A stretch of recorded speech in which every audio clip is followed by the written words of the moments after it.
Con el director del Hospital Baldomero Sommer queremos consultarle, porque muchas veces no está la oportunidad y con las distancias y demás, cómo se está llevando el trabajo del coronavirus en el hospital y cuál es la situación hoy de camas en el Hospital Baldomero Sommer.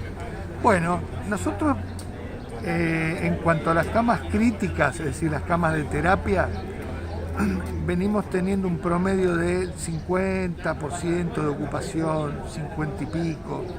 Es decir, no estamos pasando por graves problemas, y de esa proporción diría que el 50% son por pacientes con COVID y el 50% son pacientes con otras patologías que merecen internación. Están separados, digamos, esos espacios. Están en la terapia intensiva en lugares separados, exactamente.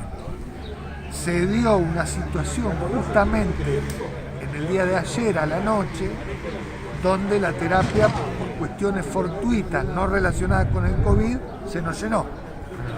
Pero bueno, son cosas que pueden suceder. Esos pacientes, en la medida que se vayan equilibrando y que los parámetros se vayan normalizando, van a dejar la terapia. ¿Cuántas camas en total son? 12 camas tenemos críticas en la unidad de terapia intensiva y una cama crítica que está en la guardia del hospital. O sea, sería equivalente a lo que vamos a tener acá en este hospital modular. Sería exactamente lo mismo. 12 camas tienen acá y 12 camas nosotros tenemos en la terapia, al cabo de que el Ministerio de Salud nos proveyó los respiradores necesarios para completar las 12 camas.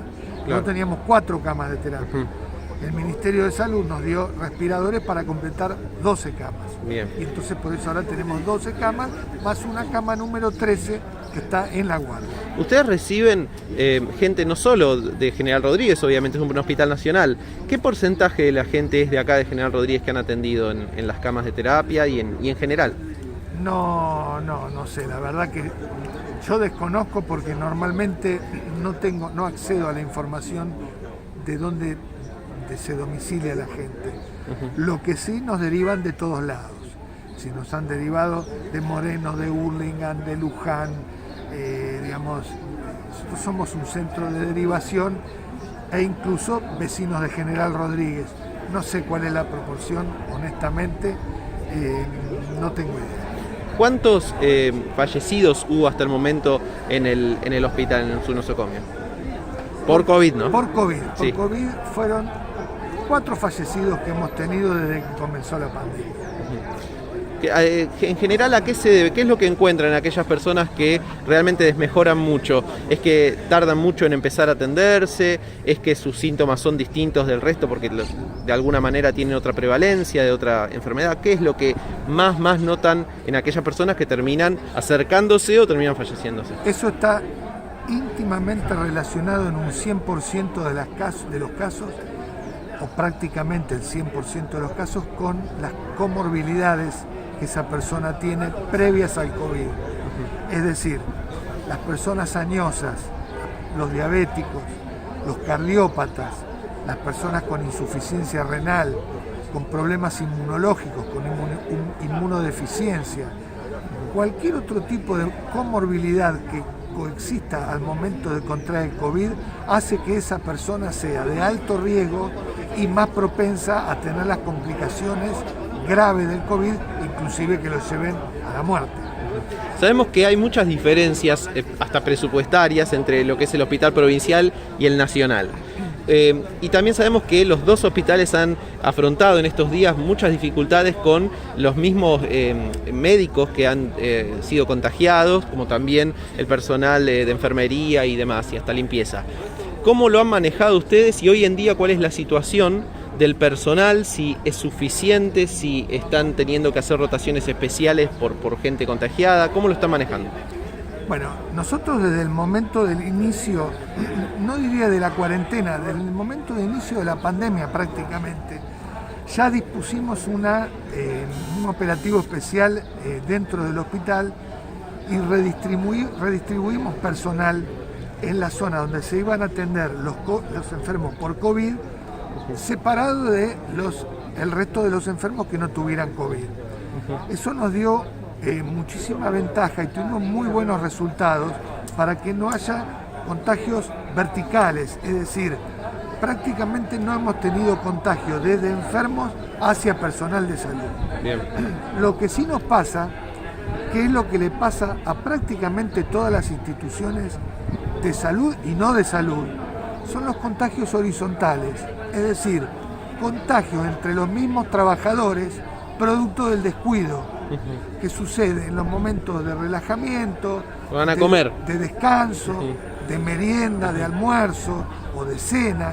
En ese momento donde el personal se relaja y se pone a conversar y ya no se comparte el mate, por suerte, gracias a Dios, pero sí hay momentos de descuido en los momentos del desayuno, de la merienda o del almuerzo. Por acercamiento, porque no usan la máscara. Y porque se sacan el barbijo para comer. Barbijo, claro.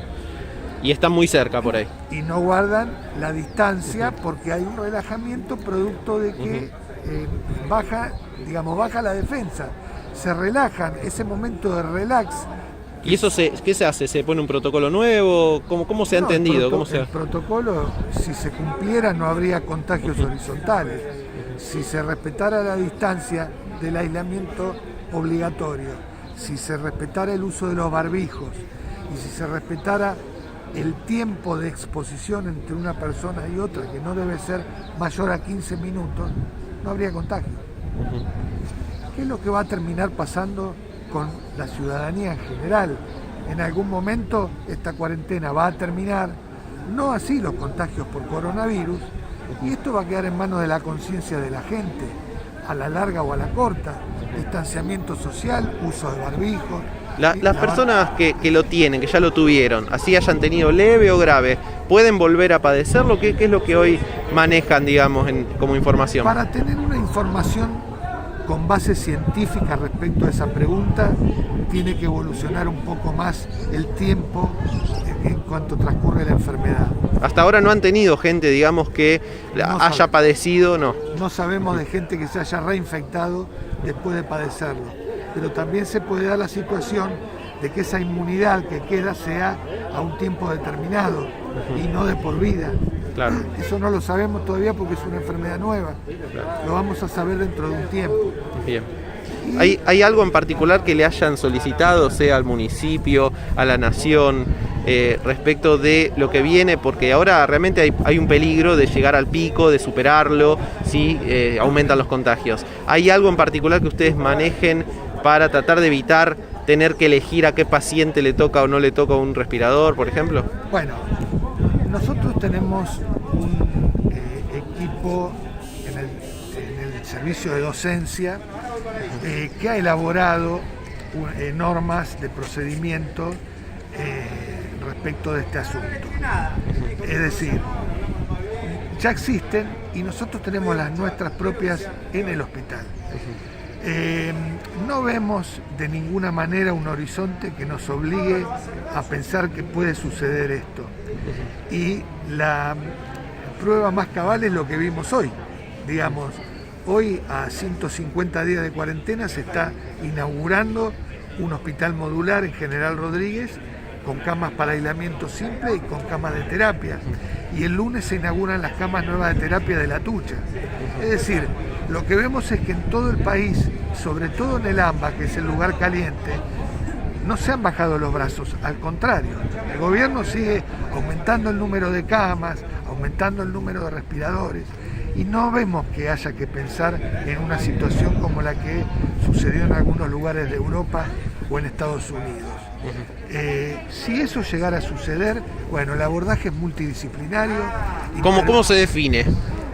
Y no hay una definición concreta. Esas son situaciones parecidas a los triage que se efectúan en tiempos de guerra, donde un médico tiene que decidir a qué enfermo se le da prioridad en función de la sobrevida, de la posibilidad de sobrevida y no de la gravedad del cuadro. Es decir, es inverso a la situación natural. Inverso, exactamente. Se le da prioridad al que tiene mayor cantidad de posibilidades de sobrevida y al que está más grave y con pocas posibilidades de sobrevivir se lo relega en el tiempo. Digamos, esto es lo que sucede en esos casos especiales. Es un poco lo que pasó en algunos lugares de Italia, en España, pero nosotros estamos muy lejos de esa situación. No lo veo yo realmente. ¿No cree que vaya a terminar pasando? No lo veo posible, no lo veo posible. ¿Por qué? Porque realmente, si de algo sirvió esta cuarentena tan larga y tan tediosa, es para equiparnos, para prepararnos y para no pasar justamente por lo que pasaron los países donde lo agarró desprevenido y sin ninguna capacidad de respuesta acorde a lo que es la contagiosidad del coronavirus. Nosotros tuvimos tiempo, gracias a Dios, y en ese sentido tenemos que, estamos obligados a ver que no vamos a pasar por eso. Cuando termine esto y teniendo en cuenta la cantidad de respiradores que se han incorporado en los hospitales, ¿no debería haber más problemas para el futuro en las etapas de IRAP? Imaginamos, ¿no? Porque va a quedar equipado para que esa circunstancia más natural, más típica, quede como por demás de equipada, ¿no? Exactamente. Los hospitales en todo el país y fundamentalmente en la región del AMBA, una vez que superemos esta pandemia, han quedado absolutamente equipados para contener cualquier tipo de cuadro respiratorio leve, moderado o grave, con respecto al pasado. Así que por supuesto que esto también es una gran ventaja a futuro. A futuro, exacto, para lo que nos toca vivir a futuro, y lo que va a ayudar también muchísimo en cuanto a la incidencia de enfermedades respiratorias es ya la conciencia de la gente del distanciamiento y el uso de protección personal, el lavarse las manos constantemente, el estornudarse en el pliego del codo.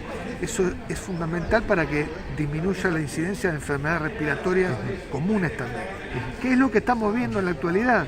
Una incidencia mucho más baja que otros años de enfermedades respiratorias comunes. Un dato que no tenemos, que estaría bueno saber si lo tienen o no. Se hablaba de que en la primera etapa era mucha gente que por ahí podía viajar al exterior, que tenía una capacidad económica y demás, y que en esta etapa había llegado a barrios más populares donde la gente por ahí estaba desprovista de un montón de cuestiones. Hoy, en la ocupación que tienen, sea de casos leves y de casos más graves, ¿qué es lo que nota a nivel socioeconómico? La gente que está llegando, ¿es la de los barrios más populares? ¿La gente que está peor por ahí es esa o no? ¿O es de toda índole? No, es de toda índole. Es de toda índole. A lo mejor en cierto estrato social hay un poco más de conciencia respecto de los cuidados personales, puede ser, pero la incidencia de la enfermedad se está dando en todos los estratos sociales por igual. ¿Y la gente se acerca hasta el SOMER sola o en general todo viene por derivación? O sea, si una persona quiere atenderse al SOMER de otra cuestión, ¿sí? ¿Puede o no? ¿O está vedado hasta por el tema del coronavirus? El hospital está funcionando normalmente. Se están atendiendo todas las especialidades. La guardia funciona normalmente para cualquier tipo de patología. Atendemos los casos de febriles y respiratorios en un lugar separado de la guardia. Por eso hacemos el triage en la puerta del hospital, en el ingreso de los pacientes al hospital, pues, cosa en la que fuimos pioneros, que fue para agrado nuestro fue copiado por muchas instituciones, sobre todo por el Hospital Muñiz, el Hospital de Infecto Contagiosa, por excelencia, empezó a hacer el triage en la puerta del hospital. Al clasificar los pacientes en febriles o respiratorios y mandarlos a un lugar y los pacientes, el resto, a la Guardia General, nos da la posibilidad de poder actuar en forma normal. Lo único que hemos variado es en que no haya aglomeración de gente. Es decir, el pedido de sistema de turnos, donde se acumulaba mucha gente en largas filas, esto no lo estamos permitiendo. Lo que estamos dando es turnos telefónicos y muchas especialidades hacen consulta espontánea. Es decir, la gente ¿Qué cantidad de consultas se pueden hacer? Porque también eso, mucha gente que quería llamar al hospital para pedir un turno y le da ocupado o no lo podían atender o tardaba o le daban turnos muy lejanos. ¿Cómo está hoy eso? Porque es como que la gente habla muy bien en general del Hospital SOMER, pero menciona mucho eso, de que ha bajado la cantidad, la posibilidad de atenderse en el sentido de que los turnos son por ahí muy largos o no se consiguen. Sí, el problema es que a veces nos colapsan las líneas telefónicas cuando la gente llama para pedir turno. Eso es una realidad que vivimos.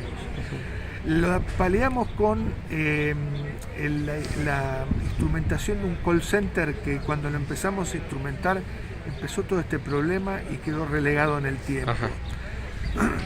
Yo tengo esperanza que cuando esto se normalice y con este call center podamos agilizar el sistema de la entrega de turnos por vía telefónica. ¿Por vía web se puede? Por vía web se pueden pedir turnos también. La gente no está habituada, Ajá. pero se puede pedir por vía web. En la web del Hospital Sommer. Hospital Sommer. Y después, parece mentira, pero la forma más tradicional que había de sacar turnos era ir.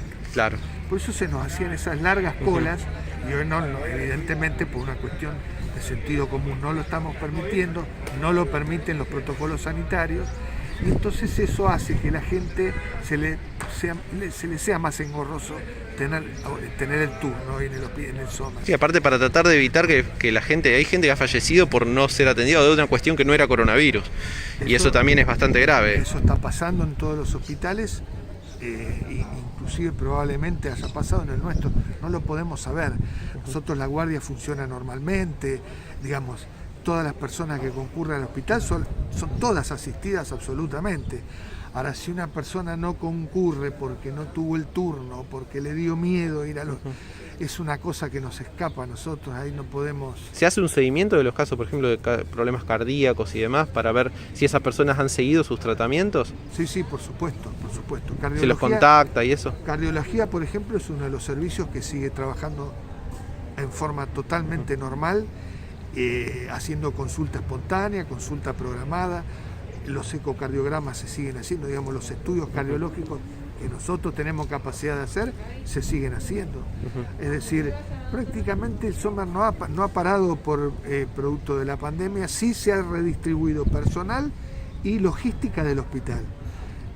No te olvides que nosotros tenemos un problema que no tienen la mayoría de los hospitales, y es que dentro del hospital tenemos un mega geriátrico, probablemente el geriátrico más grande que hay en el país, que son nuestros viejos pacientes de lepra.